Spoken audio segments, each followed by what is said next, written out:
Gerai. Labas rytas, mano didelė publika. Labas vakaras yra jo. Jo, šiandien tokia kaip tema, ar viskas yra Dievo planas, kas manau dažnai ypač, sakyčiau, gal net visose religijose mes matom tokį dalyką, kaip viskas eina palei Dievo planą, viskas kaip atsitiko, taip Dievas numatė, kad taip turi būti. Ir tame nėra jokio kažkokio randomness ir viskas eina, žodžiu, palei taip, kaip Dievas nori. Kas atsitiko, tai buvo Dievo planas. Bet aš noriu į istoriją pažiūrėti pro kitas akis ir pažiūrėti, gal iš tikrųjų ne viskas yra Dievo planas, analizuojant būtent visą pradžią, kaip kalbėjau apie Adomo ir Ievos istoriją. Tai ką mes to istorijai pastebėjom, tai yra Liuciferis. Liuciferis, kuris šiaip, kaip mes žinom iš Biblijos, buvo tiesiog angelas ir angelai buvo sukurti prieš žmonės. Dėl to, kai Dievas viską kūrė, jis visą laiką kalbėjo daugiskaitai. Jis sakydavo, dabar sukurkime mums žmogų, dabar sukurkime, jisai kalbėjo ne taip, kaip lyg kalbėtų tik tai su savimi, jisai kalbėjo taip, lyg kalbėtų su kažkuo dar. Reiškia, jisai būtent kreipėsi į angelus, nes angelai ir buvo sukurti kaip tarnai, kaip padėjėjai. Bet ką mes taip pat matom iš Biblijos, kad jie nebuvo tiesiog paprasti tarnai, jie taip pat ir turėjo kažkokius norus, jie galėjo kalbėtis, jie turėjo intelektą ir natūraliai su viskuo to gali ateiti norai.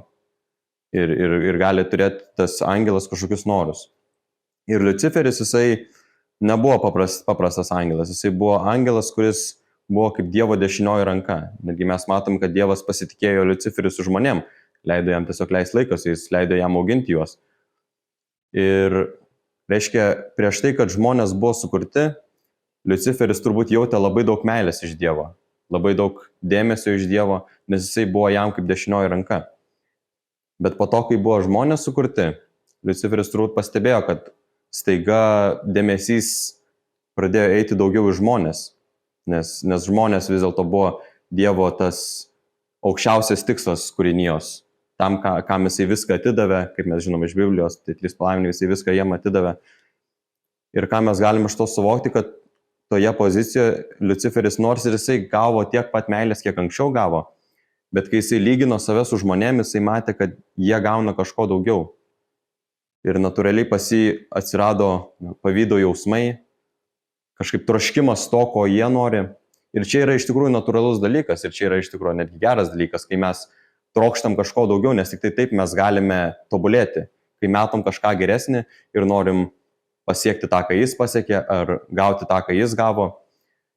Bet viena klaida šitam atveju, Liuciferis norėjo to, ko jie nori, bet jisai tą norėjo pasiekti per savanaudišką būdą. Kas yra, pavyzdžiui, blogis, kaip mes sakom dažnai, gėris, blogis.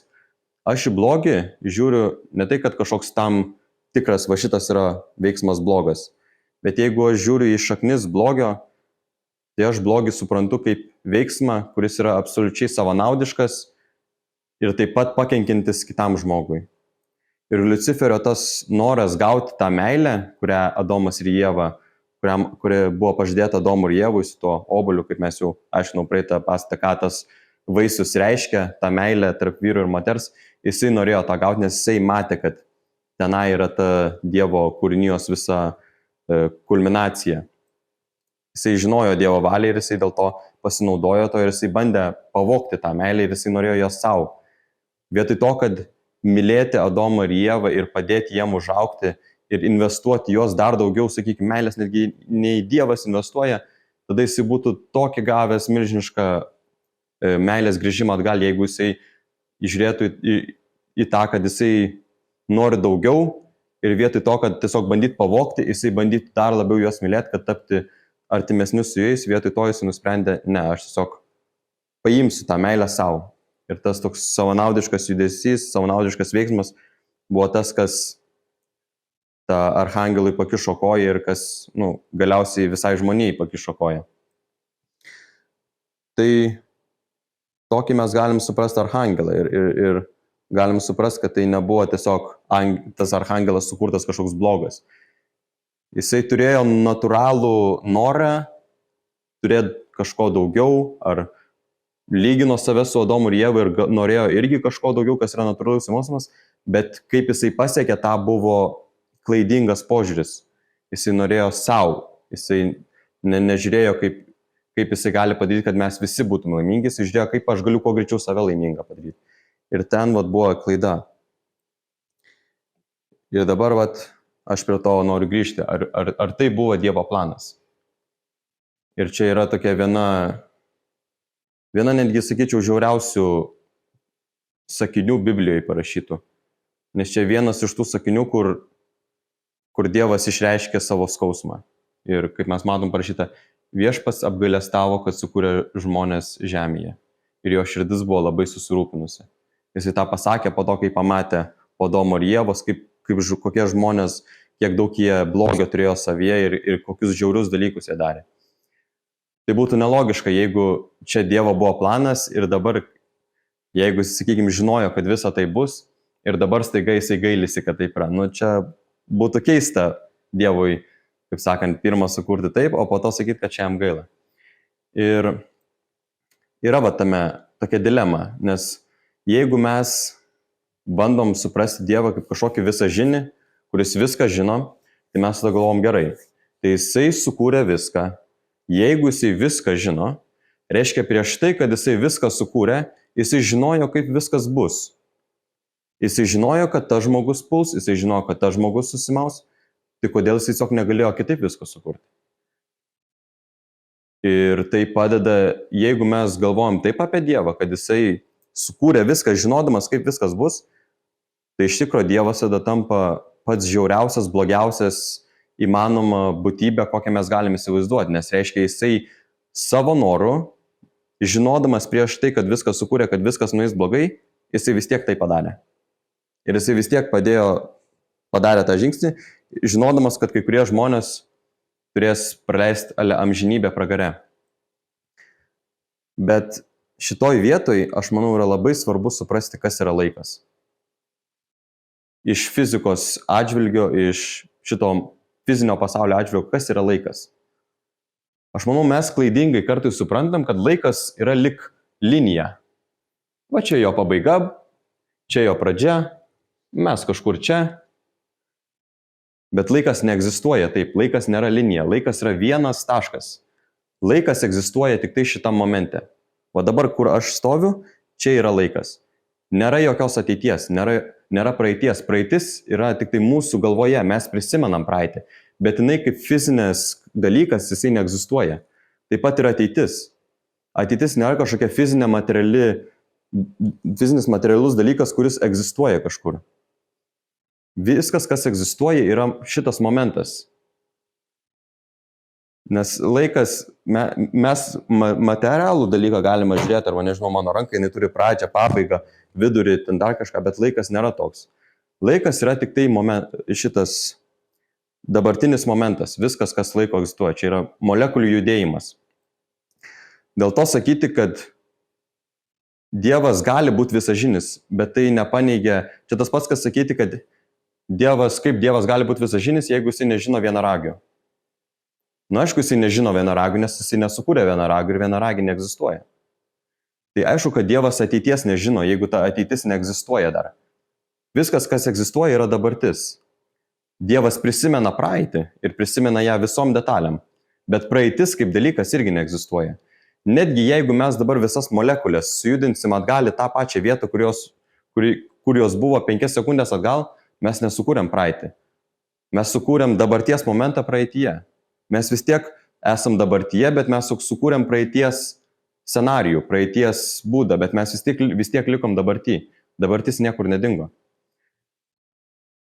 Ir kai mes tą suprantam, tada mes taip pat galim suprasti, kad gerai, tada Dievas gali būti visažinis ir gali nežinoti ateities, nes ta ateitis tiesiog neegzistuoja. Tada išeina kita dilema. O ar Dievas gali sukurti laisvą valią? Jeigu mes sakom, kad Dievas negali sukurti laisvos valios, reiškia mes sakom, kad Dievas ne visagalis. Tai reiškia, Dievas gali sukurti laisvą valią, jeigu jisai nori.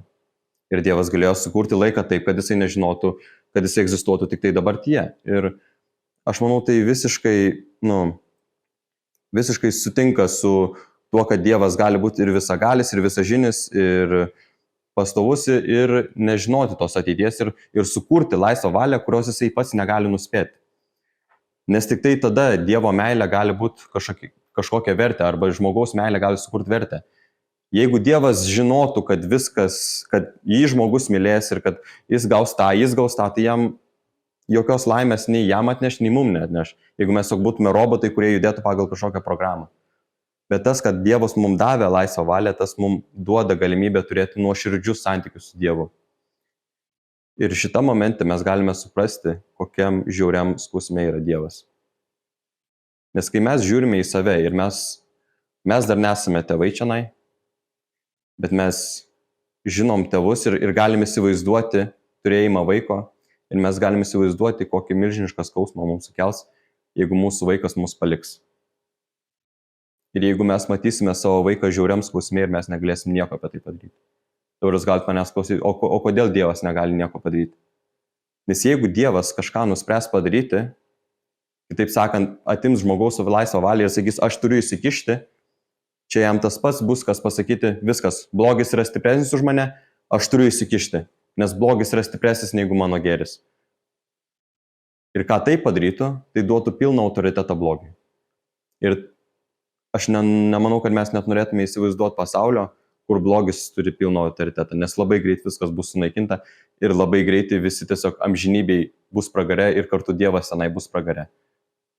Nes jisai duos autoritetą blogiui. Dievas ėjo per šitą kelią ir įėmė tiek durklų į širdį, kad neleisti duoti autoriteto blogiui. Nesvarbu, kiek jiems skausmo tai sukėlė, jisai vis tiek ėjo iki pat šiol Dievas yra žiauriam skausme. Ir daug žmonių, kai meldžiasi ir auga dvasiškai, pradeda jausti tą Dievo skausmingą širdį. Mes tikrai ilgą laiką mes žiūrėjome į Dievą kaip kažkokį žmogų debesyse, kuris taip sėdi, žiūri į žmoniją, gal pasijuokia, gal nežinau dar kažką, bet Dievas visiškai nėra toks. Dievas yra pati liūdniausia būtybė, kokią mes galime įsivaizduoti. Iš kurio buvo viskas atimta, kuris neturėjo net vieno momento iki pat šiol tyros laimės.